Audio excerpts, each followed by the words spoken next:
The first apostles worked in the days before mass communication and high-speed travel. They had to go to each city and village preaching the gospel message personally.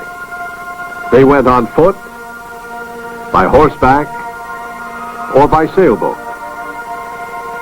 It was before the days of printing. Written communication was slow and expensive. 2,000 years later, that message is the same, but the means of spreading that message has changed. Today, incredible advancements in technology have made it possible for just one apostle to take the gospel to the entire world.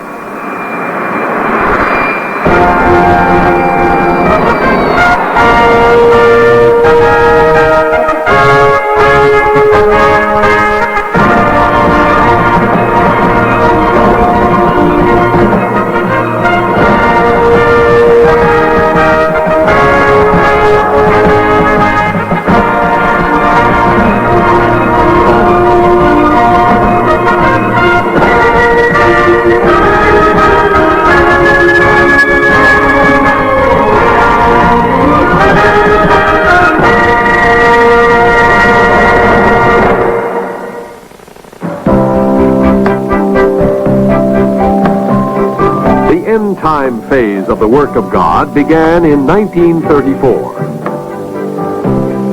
The first congregation of what became the Worldwide Church of God held its services in the Jeans Schoolhouse near Eugene, Oregon.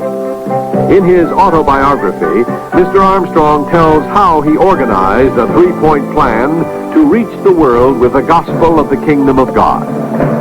A half-hour radio program would begin immediately on the local radio station KORE Eugene. A magazine to be called The Plain Truth would be published and sent free of charge to all who requested it. Also, Mr. Armstrong would continue his personal campaigns in the towns and villages of the Willamette Valley. It was an ambitious program for a small church with few members and virtually no financial resources. But it was God's work, and the church members loyally and enthusiastically supported the three-point plan. And so the work grew. The personal campaigns bore fruit. Members were added, and more churches were raised up. Demand for the plain truth increased, and new radio stations wanted to broadcast the world tomorrow. Today, my friends, we are in the time as foretold by Jesus, when he said that this is the beginning of sorrows, just the beginning of trouble and of sorrows in the world today. And so again today, my friends, I want you to notice first Jesus Olivet prophecy found in the 24th chapter of the book of Matthew. Matthew 24, where in plain language Jesus... Before the days of tape recording, radio programs had to be recorded on large lacquered discs. Don Hunter was a young recording engineer in Eugene, Oregon in the 1940s. Just prior to his return to this earth.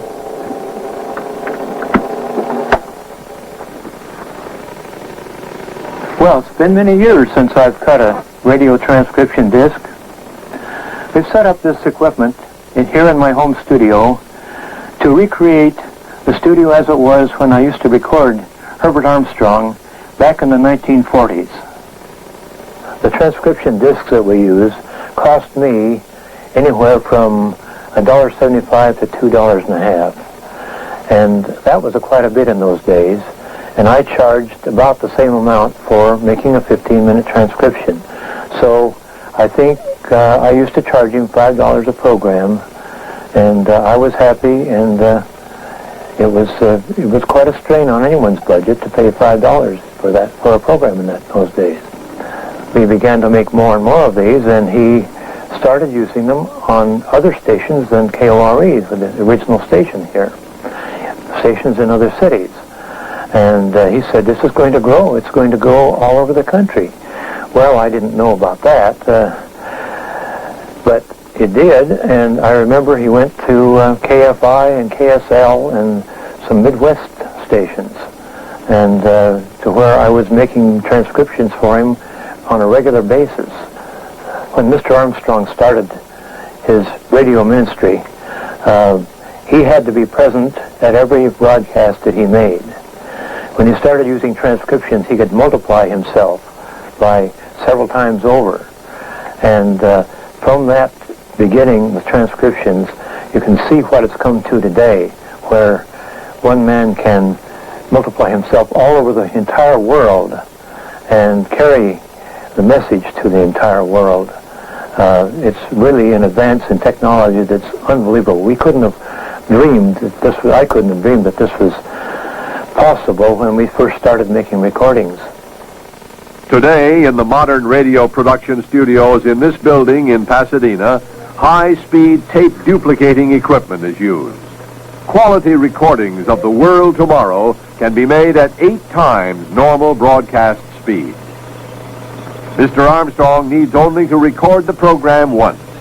Then it can be prepared for broadcasting anywhere in the world.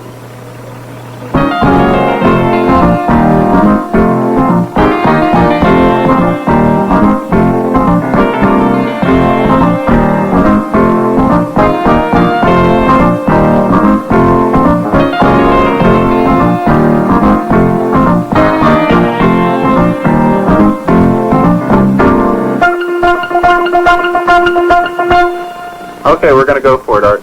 Oh, sure, why not? I've got one left. Okay, Art, tapes are rolling. The World Tomorrow. The Worldwide Church of God presents Herbert W. Armstrong, bringing you the plain truth about today's world news and the prophecies of the world tomorrow. Ladies and gentlemen, Herbert W. Armstrong. Okay? Next. Fine, next. Australian closing. Take one. Art Gilmore has been our announcer for over 40 years. He records the opening and a separate mailing address for each of the areas where the program is aired. 001. That's Worldwide Church of God, GPO Box 345, Sydney, New South Wales, 2001. The preceding program and all literature were produced by the Worldwide Church of God. The World Tomorrow. From the World Tomorrow became a television program in the 1950s. Its president and founder and world-known broadcaster and editor, Herbert W. Armstrong, reveals the startling significance behind today's world troubles, with the prophecies of the world tomorrow, when wild animals shall be tamed, a lion and a lamb playing together, and a little child leading them in a world of peace at last. Ladies and gentlemen, Mr. Armstrong.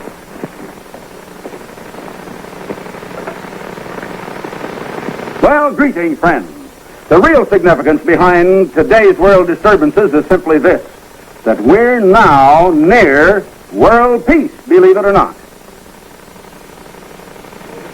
Audio tapes rolling, video tapes rolling, on 5. 5, 4, 3, 2, 1. Before the last presidential election, we were hearing a great... Today, in the Ambassador Television Studios in Pasadena, Mr. Armstrong's specially designed set combines warmth and good taste with a feeling of authority and What they dignity. mean by being born again. And I also wonder if even those who profess to be born again know what it means. It's time that a voice cries out in the midst of this religious confusion of this day. The telecast is recorded on a bank of videotape recorders. Once Mr. Armstrong is satisfied with the videotaping session, there is still much to be done before the telecast is to be aired. First, the program must be accurately transcribed by typists using sophisticated word processing equipment. The script is then carefully gone over to determine where sections of film or videotape cover footage, graphics, and color illustrations can be added to support Mr. Armstrong's message. Scriptures are electronically generated and then stored on magnetic discs until final editing. Once all the visual material is gathered, Editors assemble it into video clips, which can